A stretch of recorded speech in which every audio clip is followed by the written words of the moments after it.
Kada umaga nga para na akong turumpo sa pagmamadali, makatapos lang talaga. Hindi ko alam kung paano ko siya nairaraos, pero talagang tolirong-tolero talaga para lang makaabot sa opening namin. Pero itong time na to, mga nasa 5 PM na siya.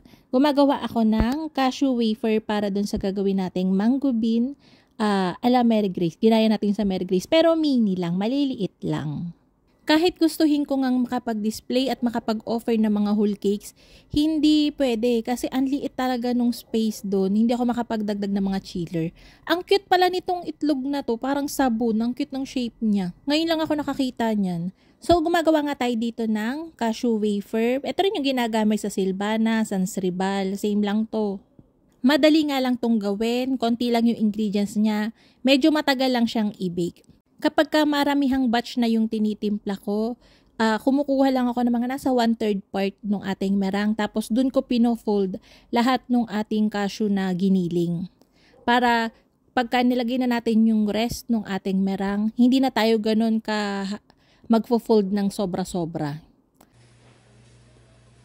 Tapos, after nyan, lalagay na natin yan dito sa ating molder. Parang nasa 4 inch to in diameter yung ating molder na ginamit. Pero, nagkamali nga ako parang napakalaki nito para dun sa container na gagamitin ko. Nagkamali ako ng dampot. Medyo dapat yung kasunod niyang size na maliit yung gagamitin ko.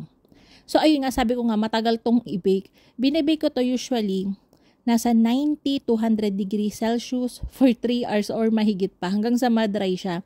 Pwede naman tayo mag 150. Kaya lang, lumiliit kasi siya Kaya talagang pagpaninda na, para hindi siya ganun lumiit, nagbababa na lang ako ng temp. Yung ating mga egg yolks nga, ginawa ko ng custard. Kasi yung mango bean ng Mary Grace, hindi siya buttercream. Custard-based na cream siya. Natansya ko na nga na sobrang dami ng custard natin para ipang-fill dun sa ating mga wafer. Kaya ang ginawa ko, nagtimpla na din ako ng pang-eclair. Ito, purong water lang yung nilagay ko dyan. Di ba yung recipe natin ng creme puff, ng eclair, half yon, half milk, half water yung measurement. Pero ito, pinurong water ko na lang. Ang magiging kaibahan nun ay hindi siya ganun magda-dark kapag binake na. Medyo brownish siya, mas light yung pagka-brown niya. Sa mga magtatanong, meron na tayong mga recipe nito. Search nyo lang sa YouTube yung ating recipe ng Silvanas o Sansribal. Tapos search nyo na lang yung ating creme puff or eclair. Iisa lang tong recipe na to ng choux pastry natin. So, ayan, pinipe ko na yan na korteng eclair. Hindi ko to ibibake ngayon. Ito ay ilalagay ko sa freezer. Tapos bukas ko na siya ibibake kasi inaantok na talaga ako. Yung mga time na to, wala talaga akong katulog-tulog dahil ang dami kong ginawa nung isang araw. Sobrang dami kong orders, tapos may tindahan pa, tapos pinipilit ko pa rin talaga makapag-upload. So, ang ginagawa ko, pagka mga ganito, inaantok na ako, yung choux pastry naman talaga, pwede naman talaga siyang i-freezer. Kung wala kayong space masyado sa freezer, pwede nyo naman siyang pagtabi-tabihin. Tapos, pagka na-freezer nyo na siya, pwede nyo siyang i-release. Tapos, tsaka nyo siya i-arrange dun sa baking pan na gagamitin nyo. Kahit mapa-eclair, churros, creme puff, pwede nyo i-freezer. Tapos, ito nyo lang siya ng kaunti pagka i-bake nyo na. Gabi na nga nung inahon ko ito mga wafer natin. Pagkatas niya, natulog na ako. Ito na, madaling araw na to. Tanghali ako nagising. Dapat ang gising ko ay 1 AM. Pero nagising ako 3 AM. Kaya hindi ko na na-videohan yung mga ginawa ko. Talagang sobrang pagmamadali ko na nakapagtimpla na ako dyan ng egg pie, ng mga bars, ng mga cookies. Tapos yan, nagtitimpla na ako ng pang-breads natin. Solo nga lang akong gumagawa. Kaya ang pinakamadaling paraan para matapos ko lahat ng kailangan kong gawin, pagsabay-sabayin. Habang nagmi-mix ako niyan, nakakapagsalang ako, nagtitimpla ako ng mga cookies o kaya ng mga bars. Gumagana yung mga mixer niya na iba. Tapos yung iba inaano ko na, pinoportion ko na para lang talagang matapos. Kung hindi mo talaga kayang mag-multitask, tatagal ka talaga sa pagtitimpla, sa paggagawa bago ka makapagtapos ng isang klase. Kaya ayan, sabay-sabay talaga. Bawal sa bakery yung malalamya kumilos. Medyo tinaasan ko na konti yung yeast na ginamit ko dito. Fermifan 2-in-1 yeast yung ginagamit ko. Tapos 1.5% ng baker's percentage yung nilalagay ko. Yung custard na niluto natin kahapon ay nilagay ko yan sa chiller. Parang maha na yan ngayon. Lalagyan na natin yan ng Magic Whisk. Sa lahat ng pastries ko na kailangan ng cream, Magic Whisk na nga lang yung ginagamit ko talaga. Kasi yung lasa niya ay talagang malinis. Lasang ice cream lang talaga. I-prepare mo lang siya ng maayos. Masarap talaga siya. Lalo na dito sa custard. Hindi overpowering yung lasa niya.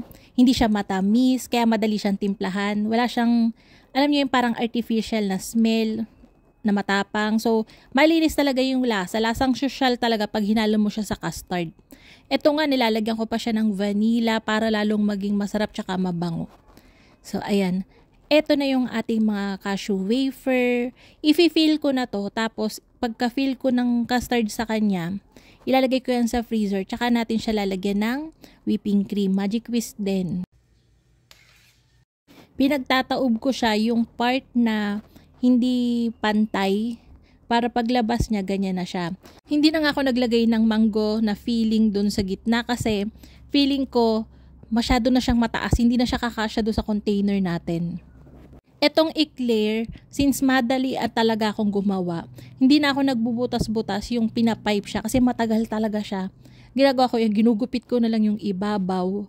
Tapos, lalagyan ko na siya ng palaman and i-freezer ko siya. Para mamaya-maya, ididip ko na lang siya sa chocolate. Hindi na rin naman halata na na nagbutas ako sa ibabaw eh. Ganun talaga, talagang diskarte na lang para lang mapabilis and magkasya yung gagawin ko dun sa time ko. 3 AM kasi ako nagising, 'di ba? Tapos ang opening namin is 9 AM. So meron lang akong 6 na oras para i-prepare to lahat. Ito na yung mga savory breads natin. Marami pa akong klaseng breads na ginawa. Hindi ko na lang talaga na videohan dahil sa pagmamadali. Alam nyo dito sa probinsya, yung kapag ka umugong na ng, ewan ko sa iba parang alas 6 umuugong eh. Pero dito sa amin, umuugong yung pag alas 7 na. Alam nyo yung ugong ng sa Kapitolyo, yung gano'n, umuugong dito ng 7, 12, tsaka 5. Pag umugong na yung alas 7 ng umaga, sabi ko sa inyo, nagpapanik na ako pag mamadali.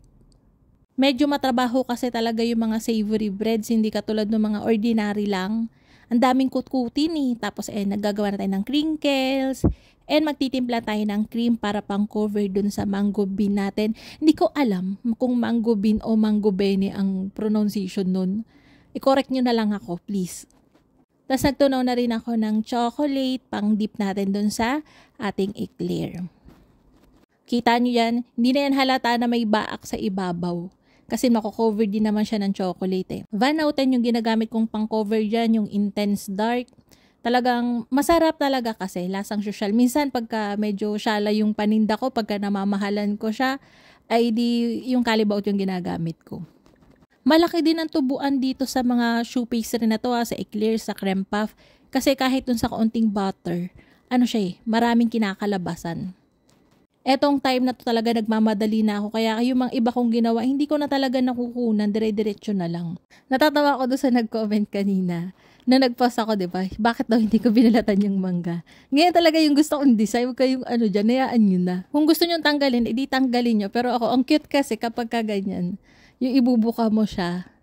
Tapos, ipapatong mo na lang. Hayaan mo sila magkutsara yung bibili. Wala na akong nakuhang pang-outro sa video na to. Pero, hindi ko kailangan mag-explain pero gusto ko lang sabihin na kahit marami akong ginagawa, gusto ko to eh. Alam mo yung feeling na lagi kang natataranta. Gusto ko yun. So, yun lang. Salamat sa pagsama. Magkita-kita tayong muli. Ito bang malalutong tinapay? Bye-bye!